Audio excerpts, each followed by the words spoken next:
आप सबका स्वागत है हमारे YouTube चैनल बिकम लेखाकार में। आज हम पढ़ने वाले हैं difference between sole proprietorship, partnership, private limited, public limited company and cooperative organization. ये one of the most important question है। अगर आप 11th क्लास में हो तो 6 नंबर का क्वेश्चन आता है। अगर आप ग्रेजुएशन कर रहे हो तो 10 नंबर का क्वेश्चन आता है। और अगर ये पोस्ट ग्रेजुएशन में आपके सिलेबस में तो 15 नंबर का क्वेश्चन आता है। तो इस तरह से क्वेश्चन डिवाइड होता है और one of the most important question है।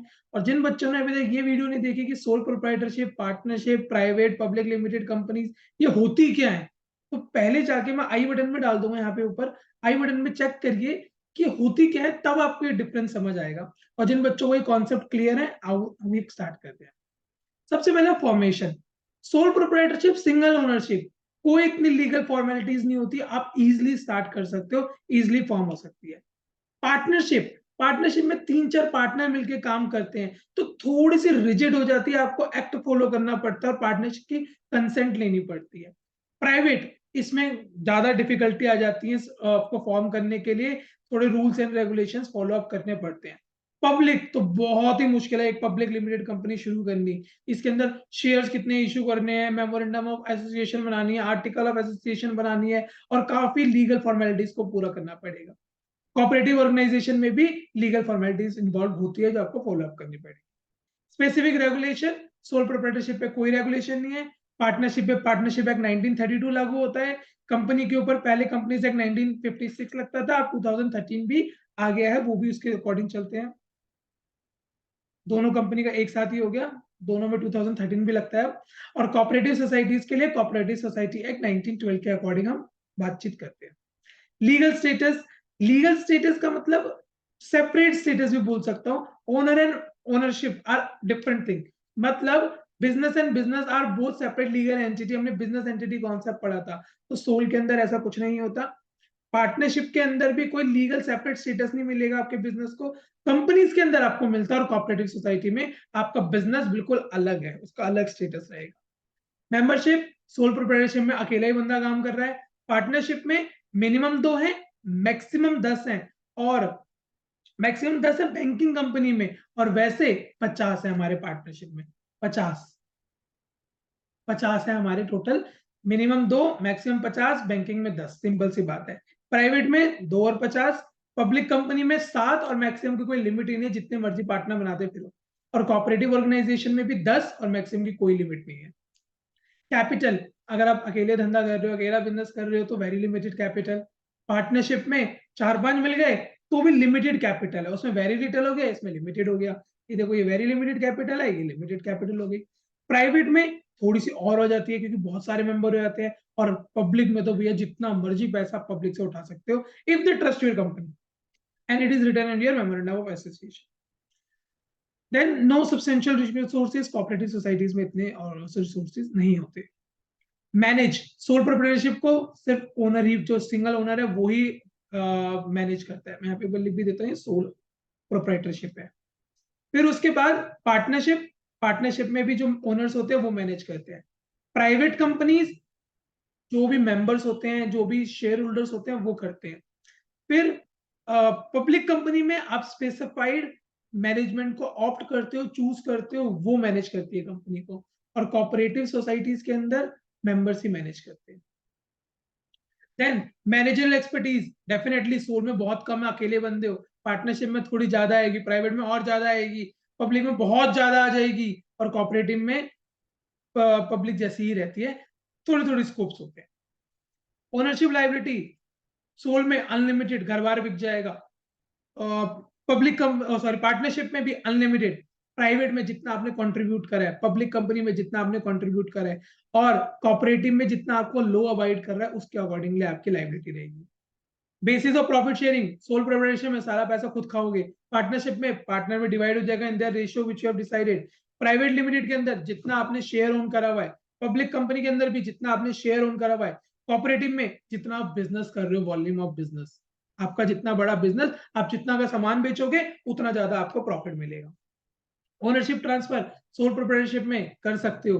पार्टनरशिप में रिस्ट्रिक्शन है बहुत सारी, जब तक सारे मेंबर एग्री नहीं करेंगे तब तक आप किसी को शेयर ट्रांसफर नहीं कर सकते। प्राइवेट में भी बहुत ज्यादा रिस्ट्रिक्शन है, आप नहीं कर सकते। प्राइवेट लिमिटेड का सबसे पहला फीचर यही था कि आप अपने शेयर्स को ट्रांसफर इजीली नहीं कर सकते। पब्लिक में फ्रीली जब मेरा मन करे, मेरे पास रिलायंस के शेयर है, मैं आराम से बेच सकता हूँ। फिर उसके बाद लास्ट है कोऑपरेटिव, इसमें भी रिस्ट्रिक्टेड होता है, आप अपने शेयर को ट्रांसफर नहीं कर सकते। बिजनेस स्टेबिलिटी, बिजनेस स्टेबिलिटी का मतलब होता है परपेचुअल सक्सेशन। आपकी अगर किसी पार्टनर की इंसॉल्वेंसी, डेथ किसी भी इंसान की हो जाती है, क्या उससे मेरा बिजनेस को इम्पैक्ट पड़ेगा कि नहीं पड़ेगा? तो सोल प्रोप्राइटरशिप में बिल्कुल इम्पैक्ट पड़ेगा। अगर ओनर की डेथ होगी तो बिजनेस खत्म भी हो सकता है, अगर आगे ट्रांसफर नहीं होता। पार्टनरशिप में 2 पार्टनर है, एक पार्टनर की डेथ हो जाती है, इंसॉल्वेंट हो जाता है, बैंकरप्ट हो जाता है, तो भी बिजनेस को बहुत दिक्कत आनी शुरू हो जाएगी। उसके बाद प्राइवेट कंपनी में इतना कुछ खास नहीं होता, बिजनेस चलता रहेगा क्योंकि बहुत सारे मेंबर्स होते हैं। पब्लिक कंपनी को तो परपेचुअल सक्सेशन उसका फीचर है, हमेशा चलती रहेगी। एक मेंबर के डेथ से कोई फर्क नहीं पड़ता क्योंकि बहुत सारे शेयर होल्डर्स होते हैं। Same with the cooperative society, बहुत सारे मेंबर्स होते हैं, तो उसकी वजह से डेथ के ऊपर कोई फर्क नहीं पड़ता किसी पार्ट। बिजनेस सीक्रेसी, अगर आप अपना खुद का बिजनेस कर रहे हो सोल प्रोप्राइटरशिप, आपका सीक्रेट मेंटेन रहेगा, आपकी एसेट लायबिलिटी आगे किसी को पता नहीं लगेगी। पार्टनरशिप के अंदर भी पार्टनर्स के बीच में शेयर होगी, बाकी बाहर के दूसरे बंदे पे नहीं जाएगी। प्राइवेट कंपनी में जो आपके सीक्रेट्स होंगे वो अपने मेंबर्स के बीच में रहेंगे। पब्लिक कंपनी का कोई सीक्रेट नहीं होता, उनको ऑनलाइन देनी पड़ती है अपनी financial statements, asset liabilities disclose करनी पड़ती है, और कोऑपरेटिव सोसाइटी में जो भी मेंबर्स होते हैं उनके आगे आपके डिस्क्लोज हो जाएंगे सारी के सारे।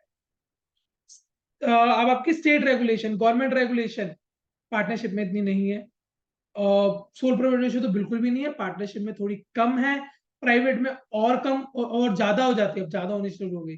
फिर उसके बाद पब्लिक कंपनी में बहुत ज्यादा है, और कोऑपरेटिव में कंसिडरेबल है, गवर्नमेंट बल्कि उनको आजादी देती है ज्यादा। टैक्स लाइबिलिटी, पार्टनरशिप में कोई सेपरेट टैक्स लॉ नहीं बना हुआ, जो आपके इनकम टैक्स बनता है आप उसके हिसाब से पे कर दो। सेम पार्टनरशिप में भी यही है, सोल प्रोप्राइटरशिप में भी यही है। प्राइवेट हैवीली टैक्स और डबल टैक्स भी लगता है, पब्लिक कंपनी पे भी टैक्स हैवी लगता है और डबल टैक्स भी लगते हैं इनके ऊपर। और cooperative societies are exempted from the tax, सबसे बड़ा टैक्स बेनिफिट है कोऑपरेटिव सोसाइटीज। फ्लेक्सिबिलिटी, आप अपने बिजनेस को चेंज कर सकते हो जब आपका मन करे, तो यस, सोल प्रोप्राइटरशिप में आपका मन है, आप अपना बिजनेस चेंज कर लो। पार्टनरशिप में आपका मन है, आप सारे पार्टनर कंसेंट कर रहे हैं, पार्टनरशिप डीड में लिखा हुआ है, चेंज कर लो अपने बिजनेस को।